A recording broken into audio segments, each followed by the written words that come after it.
What is happening at J-Game Dude here, and as it's probably obvious, Suicide Squad Kill the Justice League where the developers knew it was going wrong all the pretty much the whole damn time. So effectively, there has now been a Jason Schrier article sort of about the internals of what it looked like to be within Rocksteady during the time in which they were working on Suicide Squad Murder the Justice League. I was gonna say a different name, but I realized that, YouTube doesn't quite like the title of the game, so we're just gonna call it The Game for now. At least try to, until I completely slip up and actually name the game. And this Forbes article by Paul Tassi actually does crunch down some of the bits and pieces that I think are actually really well put.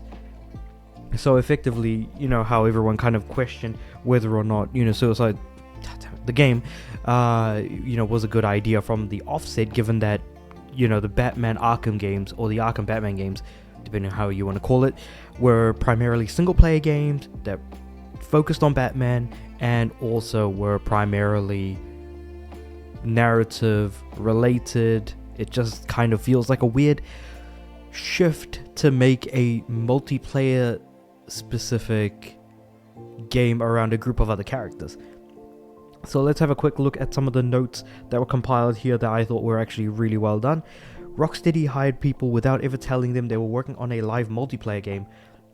Those hires questioned why exactly the studio was departing from its single-player roots, and as a result, many developers left, and that's absolutely understandable. Rocksteady's identity was mostly in the single-player space, so for them to go directly into multiplayer does seem like a hell of a lurch, and again, this has happened with other studios before, and as a result, those studios have in fact ended up shutting down when they did make that pivot or that shift ultimately.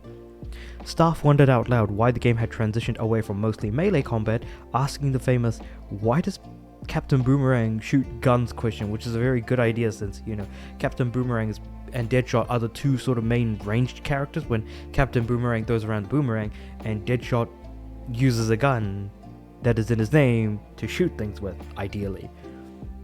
At what point there was an elaborate vehicle system where you could upgrade cars and bikes for traversal, but devs wondered why that all existed because all the characters had city-bounding traversal mechanics already. That piece said it was scrapped. The piece said it was scrapped, but it did live on a little bit in the form of odd missions with flying, rocket-firing cars that serve no real purpose, and an entire support squad member at the home base. Gizmo was devoted to the car concept despite them being close to having no part in the game. And I mean, ultimately, cars really don't mean much if every character can practically fly, and flight kind of really does put a hell of a dent in most traversal mechanics as a whole. So there's fundamentally, mechanically, and just conceptually, just these 3 points alone, there's quite a few things that are, lost on the developers as to how all of this was supposed to be put together and ultimately supposed to work. Rocksteady leadership scrapped large chunks of the script, which seemed obvious in the final product, and studio co-founder Sefton Hill admitted he hadn't played much Destiny, the clear leader in the live space that had spent close to a decade learning how to avoid pitfalls in the genre. Hill, along with his other co-founder Jamie Walker, left the studio before Suicide Squad was finished, and they've just announced they're making, you guessed it, a single-player game, this time for Xbox. And it's just interesting to think that, people are leaving studios to make new studios in order to no longer be under, company mandates and things like that. And I think in this article so far, there wasn't really anything sort of mentioned, but absolutely do check out Jason Schrier's full article on, on Reuters. Was it Reuters? I can't remember what the actual site is called. Let me just check it out. Sorry, Bloomberg, not Reuters. Because, Bloomberg and Reuters do, sort of financial-based reporting, both of them, so I can't find them in equal standing with each other, but yeah, from Bloomberg, so definitely worth pointing out. But at the moment, it's only averaging around 500 players a night, and even then, it's probably less than that. And also the fact that Marvel Avengers actually has a higher average player count from a day-to-day basis than, say, for example, something like Unalive Squad, Disappear the Justice League. Yeah, okay, I'm kind of running out of ideas on what to call the game, but effectively, yeah, that's kind of what we're looking at.